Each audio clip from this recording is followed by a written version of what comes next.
Carbohydrate அல்லாத பொருட்களிலிருந்து குளுக்கோஸை உற்பத்தி செய்தல். வழக்கமாக கார்போஹைட்ரேட்டிலிருந்து தான் குளுக்கோஸ் உற்பத்தியாகும். அதாவது அரிசி, கோதுமை, கம்பு, கேழ்வரகு, சோளம் போன்ற தானியங்களினாலான உணவை உண்ணும் பொழுது அது ஜீரணமுற்று குளுக்கோஸாக இரத்தத்தில் சேர்ந்து செல்களுக்கு ஆற்றலை வழங்கும்.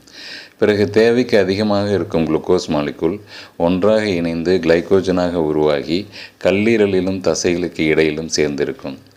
இரத்தத்தில் குளுக்கோஸின் அளவு குறையும் பொழுது இந்த கிளைகோஜன் உடைந்து குளுக்கோஸாக மாறி ஆற்றலை வழங்கும். அப்படி இல்லாமல் குளுக்கோஸ் பற்றாக்குறை ஏற்படும் போது சிறுநீரகமும் கல்லீரலும் கார்போஹைட்ரேட் அல்லாத பொருட்களை பயன்படுத்தி, உதாரணத்திற்கு பைருவேட், புரோபியோனேட், லாக்டேட், கிளிசரால் போன்ற பொருட்களை பயன்படுத்தி குளுக்கோஸை உற்பத்தி செய்து வழங்கும். இதுபோன்று கார்போஹைட்ரேட்டை பயன்படுத்தாமல் புதிய வழியில் குளுக்கோஸை உற்பத்தி செய்வதனால் இதற்கு குளுக்கோனியோஜெனிசிஸ் என்று பெயர். அதாவது குளுக்கோ என்றால் குளுக்கோஸ், நியோ என்றால் புதிய, ஜெனிசிஸ் என்றால் உற்பத்தி. செயல்படாத சிறுநீரகத்தில் குளுக்கோனியோஜெனிசிஸ் நிகழாது. அதனால் சிறுநீரகம் செயலிழந்த சிலருக்கு நள்ளிரவில் பசிப்பதும் இரத்தத்தில் குளுக்கோஸின் அளவு குறைந்து விடுவதும் ஏற்படும்.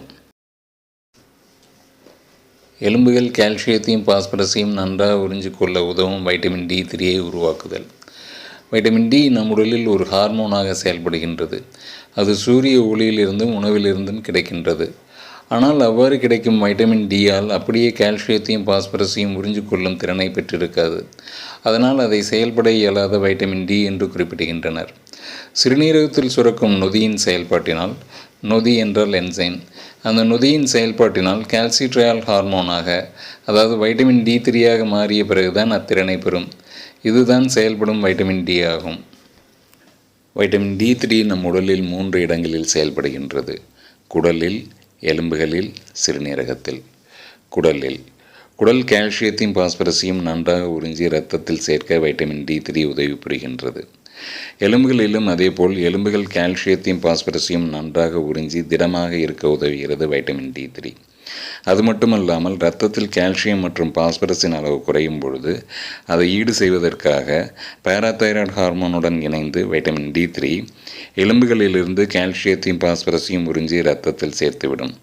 ஏனென்றால் உறுதியான எலும்புகளுக்கும் பற்களுக்கும் மட்டுமல்லாமல் தசைகளின் செயல்பாட்டிற்கும் இருதயத்தின் செயல்பாட்டிற்கும் கால்சியம் அவசியமாகின்றது.